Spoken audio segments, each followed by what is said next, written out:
بسم اللہ الرحمن الرحیم۔ السلام علیکم، میرا نام فیروز علی ہے اور آپ دیکھ رہے ہیں فیروز فور یو۔ ناظرین، پچھلے 2 دنوں سے سوشل میڈیا پر ڈاکٹر ذاکر نائک اور لکی منوت کی لڑکی پلوشا کے درمیان ایک تکرار زہر بحث ہے جس نے کم و بیش ہر طبقے کو اپنی لپیٹ میں لے رکھا ہے۔ اس تکرار پر بات کرنے سے پہلے ہم لڑکی کے سوال کو سمجھتے ہیں کہ اس کا سوال کیا تھا۔ لڑکی نے اپنا سوال 2 حصوں میں کیا۔ پہلے حصے میں اس نے اپنے معاشرے کے دوہرے معیار کو واضح کیا اور دوسرے حصے میں اس تضاد کی وجہ معلوم کی۔ آئیے ہم لڑکی کے سوال کے پہلے حصے پر نظر ڈالتے ہیں۔ لڑکی نے کہا کہ نمبر 1، ہمارا معاشرہ مکمل اسلامی معاشرہ ہے۔ نمبر 2، خواتین بلا ضرورت گھر سے باہر نہیں نکلتی۔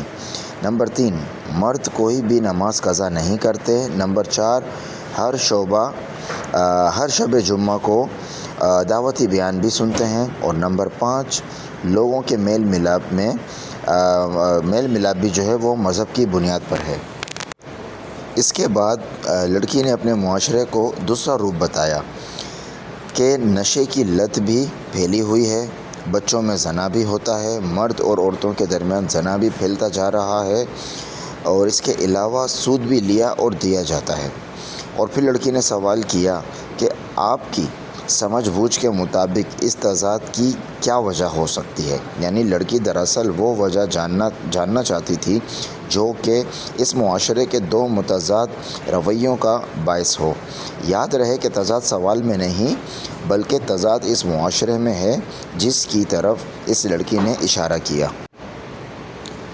اب ہونا تو یوں چاہیے تھا کہ ڈاکٹر ذاکر نائک اس لڑکی کو اس تضاد کی وجہ بتاتے اور رہنمائی کرتے، لیکن غیر متوقع طور پر انہوں نے لڑکی کو ڈانٹنا شروع کر دیا۔ پہلے کہا کہ آپ کے سوال میں تضاد ہے، پھر لڑکی نے وضاحت کی کوشش کی تو کہنے لگے کہ آپ کو ماننا پڑے گا کہ آپ کے سوال میں خطا ہے۔ اس کے بعد اللہ کے دربار کا فیصلہ بھی خود ہی کر دیا کہ اگر یہ سوال آپ اللہ کے دربار میں کریں گی تو آپ پھنس جائیں گی۔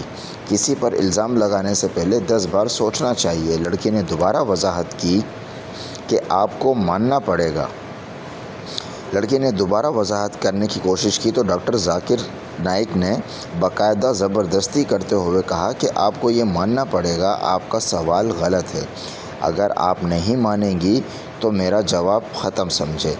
یہ یقیناً ہم سب کے لیے سرپرائزنگ جواب تھا جس کی توقع کوئی بھی نہیں کر رہا تھا۔ خیر، ہمارے قریبی دوست جانتے ہیں کہ میں نے کبھی بھی اس معاشرے کو اسلامی معاشرہ نہیں سمجھا۔ یہاں مسلمان ضرور بستے ہیں لیکن ان کی مثال ویسی ہی ہے جیسے اقبال نے کہا کہ امتی باعث رسوائی پیغمبر ہے۔ ایک طرف اسلامی معاشرے کا راگ اپلاتے ہیں اور دوسری طرف چوری، جوا، شراب، زنا، بچوں میں بدفعلی، سود، ملاوٹ، ناانصافی، الغرض ہر طرح کی ممنوع اور حرام حرکتیں بھی کرتے ہیں۔ اور اگر کوئی اس تضاد کی طرف توجہ دلا دے تو اس پر چڑھ دوڑتے ہیں۔ لڑکی کے سوال کا مختصر جواب یہی ہے کہ بہن، یہ معاشرہ اسلامی معاشرہ ہے۔ یہ صرف سوچ ہے ہماری کہ یہ اسلامی معاشرہ ہے۔ یہ بالکل اسلامی معاشرہ نہیں ہے بلکہ اس نے اسلامی معاشرے کا لبادہ اوڑھ رکھا ہے۔ اسی لیے یہاں پر یہ تمام حرام کام بڑی آزادی کے ساتھ کیے جاتے ہیں۔ اب اس پر اگر دائی یہ کہے کہ اس سوال سے جو ہے آپ کو گریز کرنا چاہیے یا آپ خطا پر ہیں یا آپ کو معافی مانگے، تو یہاں معافی مانگنے کی تو غلطی بنتی ہی نہیں ہے۔ جہاں تک ڈاکٹر ذاکر کا تعلق ہے تو ہمیں اس بات کو سمجھنا چاہیے کہ ڈاکٹر ذاکر نائک بہرحال ایک انسان ہے اور ان سے معاملہ مس ہینڈل ہو سکتا ہے۔ سوال کو سمجھنے میں یا جواب دینے میں غلطی ہو سکتی ہے۔ مخالفین کو نہ تو اس پر بغلیں بجانی چاہیے اور نہ ہی حامیوں کو گوبر کو ساکھ ثابت کرنے کی ضرورت ہے۔ جہاں اتنے سوالوں کے جوابات دیے جا رہے ہوتے ہیں وہاں اگر کچھ اونچ نیچ ہو جاتی ہے تو یہ روٹین کا حصہ ہے، ایسا ہو جاتا ہے۔ اللہ ہم سب کا حامی و ناصر ہو اور اللہ ہم سب کو نیک ہدایت دے اور ہمارے ایمان کو سلامت رکھے۔